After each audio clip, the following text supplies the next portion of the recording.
Hi, let's pick up with Henry Huggins again. Yesterday I read about he entered Ribsy in this dog show and then he got all dirty and he put the powder on him and found out it was pink powder. So I'm going to pick up right there.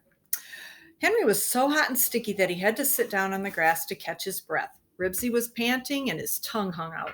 Henry brushed him with the hairbrush. That helped a little. Then he sprinkled powder on the big white spot on his back. Henry was horrified. He could scarcely believe what he saw. The talcum powder wasn't white, it was pink. Who ever heard of a dog with pink spots? Quickly he tried to brush the powder off, but Ribsy was still damp and the powder didn't brush off. Henry decided to make all Ribsy's white parts pink so they would match. Maybe in the bright sunshine the judges wouldn't notice. He sprinkled powder on Ribsy's white ear and left hind paw. He even sprinkled some on his white tail. Yes, Ribsy did look better with all his light parts matching. Maybe the judges would wear dark glasses. Maud finished her act, and the children came back to the rings with their dogs. Hey, look at the pink dog, a boy exclaimed. I never heard of a pink dog, a girl said. What kind is he? He's a mixed breed, said Henry. He put the talcum powder can in his pocket and decided not to say anything about it. Maybe the others would think he had some rare breed of dog. A man stood in the center of the ring. Henry noticed that he was not wearing dark glasses. All right, the man called, bring your dogs into the ring and march them around in single file. Come on, Ribsy, they're going to start judging. You better behave yourself. Henry led him by the clothesline into the ring. The children walked their dogs around in a circle. Ribsy's long rope tangled with the other dogs' leashes. Finally, the judge directed them to stop. Now, get your dogs ready, he ordered. Henry didn't know what he meant, so he watched the others. Some of them knelt by their dogs and made them stand still and look ahead. That must be what the judge meant. Henry knelt beside Ribsy. Ribsy sat down. He opened his mouth and let his long pink tongue hang out. He was thirsty. Come on, Ribs, stand up, begged Henry. Be a good dog. Ribsy began to pant. Come on, get up. Ribsy lay down on the grass and panted harder. Henry pulled and tugged. He looked over his shoulder at the judge. The judge was looking at the ears and teeth of a dog that was standing properly. Then he ran his hands over the dog. The dog didn't move. Come on, Ribsy, begged Henry. It'll be our turn pretty soon. Ribsy closed his eyes. I know you're thirsty. I'll get you a drink of water just as soon as I can. The loudspeaker made an announcement. Will the Boy Scouts please take pans of water to each ring? Henry was relieved to see a Boy Scout coming with water, but when Ribsy's turn came, he sniffed at the pan and refused to drink. I guess he's used to his own dishes, exclaimed Henry. He just doesn't want to use the same pan as the other dogs. Can't help it, said the Boy Scout. It's the only one I have. Ribsy continued to pant. At last the judge came to Henry. Well, well, a pink dog, he exclaimed. Yes, sir, said Henry. It was lucky his own green hair had grown out so it could be cut off. A green-haired boy and a pale pink dog would have looked funny. Come on, son, stand him up. Henry boosted Ribsy to his feet. Ribsy tried to sit down again, but Henry held up his hind end by the tail. The judge looked at his ears and teeth. Then he ran his hands over him. He looked at his fingers afterward. They were pink. He said. When the judge had looked at all the dogs, he ordered each child to walk across the ring and back with his dog. Henry noticed that the girls and boys who knew about these things held the leash in the left hand. When his turn came, he held the clothesline in his left hand and started across the ring.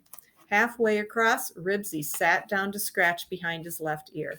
Henry pulled at the rope. When he reached the other side of the ring and turned back, Ribsy turned the wrong way so that he crossed in front of Henry. Henry tripped on the rope and started to change it to his right hand, but just then Ribsy ran around behind Henry to growl at a dog that was mostly spaniel. The boy who owned the spaniel pulled him away and started to the other side of the ring. Ribsy ran in front of Henry and pulled at his rope to get closer to the other dog. The harder he pulled, the tighter the rope drew around Henry's legs. The children began to laugh. Ribsy was so excited he ran around behind Henry and pulled the rope even tighter. The laughter increased. All twisted up. Cut that out, Ribsy, Henry ordered, looking over his shoulder at his dog. He felt silly standing there wound up in a clothesline. Come on, son, said the judge. We can't waste time. A lot of other boys and girls want to show their dogs, too. Now, on top of all his troubles, the judge was cross with him. Henry knew a cross judge would never give him a silver cup. Discouraged and feeling even sillier, Henry twirled around like a top to unwind himself from the rope. Relieved to have that part of the show over, he dragged Ribsy to the side of the ring. In a few minutes, he could take his dog home and give him a drink. After each child had walked his dog, the judge went around the ring, pointing to different boys and girls, saying, "All right, you stay in the ring." He looked at Henry and his dog. He said. "All right, you stay in." As the contestants left the ring, the Boy Scouts handed them prizes. Those who left first won the smallest prizes. The longer they stayed in the ring, the bigger the prize. "Hey, Henry, are you still in?" Henry looked up. Robert and Sassy were standing outside the rope. "Yes," answered Henry, "and I sure don't see why. Ribsy did everything wrong. Did Sassy win anything?" "Just a dog whistle." Robert took another look at Ribsy. "Say, how did he get all pink?" "Ah, mind your own beeswax," said Henry. He pretended to be watching the judge carefully. One by one, the man asked the boys and girls to leave the ring. "Look what I won!" Henry saw Beezus waving a rubber mouse. "See, it squeaks." She squeaked it, then she stopped. "Look," she squealed, "Ribsy is pink." "Shut up." Henry looked at the judge. He wished he knew why he was staying in the ring. Every time the judge passed him, he looked at Ribsy and said, "Stay in the ring." Mary Jane was the next one to see him. "See, I want a pillow for Patsy to sleep on," she said, and then she looked at Ribsy. "Why, Henry Huggins, what did you do to that poor dog? He's all pink. Just wait till your mother finds out about this." "You keep quiet," Henry said fiercely. There were only a few left in the ring. Scooter was last to arrive. "Hi, Henry," he said. "Are you and that old mutt still in the ring? The judge must be blind. I guess Rags is a pretty good dog, just the best in his class is all, and now he has to go to another ring to compete for the best dog in the show." He held up a small silver cup like the others. He looked at Ribsy. "I must be seeing things. A pink dog?" Scooter began to laugh. He sat down in the grass, laughing so hard he rolled back and forth.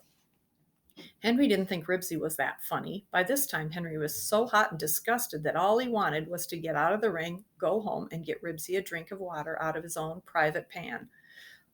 Said the judge again. At last, only Henry and another boy were left. Henry remembered that the other boy's dog had done all the right things. The judge stepped to the center of the ring with a silver cup in his hand. Henry wasn't at all surprised when the judge handed it to the other boy.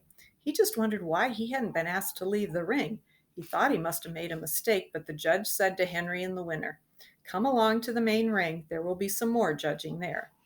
Puzzled, Henry followed. Beezus and Ramona, Scooter, Mary Jane, and Robert and their dogs followed Henry. Maybe Henry was going to win a prize after all. In the main ring were the prize winners from all the other rings. Henry noticed two big silver cups on the table and saw his judge whispering to the other judges. They all looked at Ribsy. Ribsy panted harder than ever. The judges had their winners show their dogs again. This time, Henry wasn't taking any chances with the clothesline getting wound around his legs. He wound it around his hand so that there was only a foot of rope between his hand and Ribsy's collar. Ribsy did not behave any better the second time he was shown than he had the first. When Henry's turn came to lead him across the ring, he stopped to growl at a boxer. The boxer growled back. Henry heard Scooter say, "If that mutt doesn't look out, he's going to get all bit up." Ribsy growled louder. The snarling boxer advanced, dragging the little girl who owned him along on the end of his leash. Henry tried to pull Ribsy away, but Ribsy ignored him. The dogs circled around one another, pulling their owners after them. Henry yanked so hard at Ribsy's collar, the dog choked. The boxer snarled and sprang at Ribsy, using his powerful front paws to knock over the smaller dog. Henry's hand was round in the rope, and he could not let go. He was pulled downward on his stomach with his face in the grass. "Look, Henry's in a dog fight!" screamed Beezus in great excitement. The boxer's owner began to cry. Henry was so mixed up he wasn't sure what was happening. He smelled the damp grass and felt it tickling his nose. He could hear snarls, growls, and barks. He could hear children screaming and yelling. The boxer stepped on his back. Henry said, "Oof." He lifted his face from the grass in time to see a Boy Scout trying to stop the fight by throwing a pan of water at the dogs. He missed the dogs, but he didn't miss Henry. Two judges ran into the ring and grabbed the dogs by their hind legs. They yanked the snarling animals apart. "All right, son, go ahead," ordered one judge, while the other helped the little girl hold her boxer. Embarrassed and dripping, Henry got up from the grass and, without looking either right or left, hurried Ribsy across the ring and back. Finally, only Henry and another boy were left.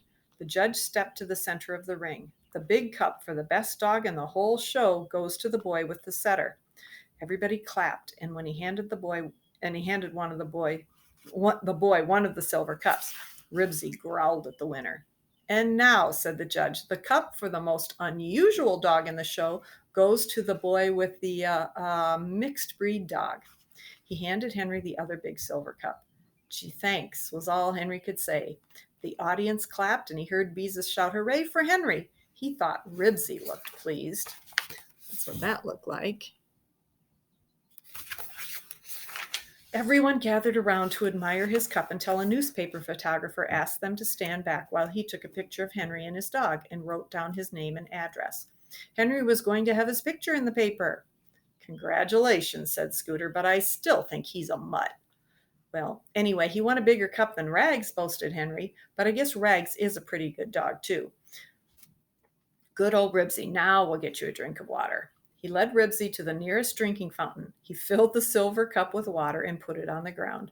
Ribsy greedily lapped up the water. Henry patted him. Good old Ribsy, I knew you wouldn't drink out of any dish but your own. Oh, the things that happen. Tomorrow we'll start chapter 6 called Finders Keepers.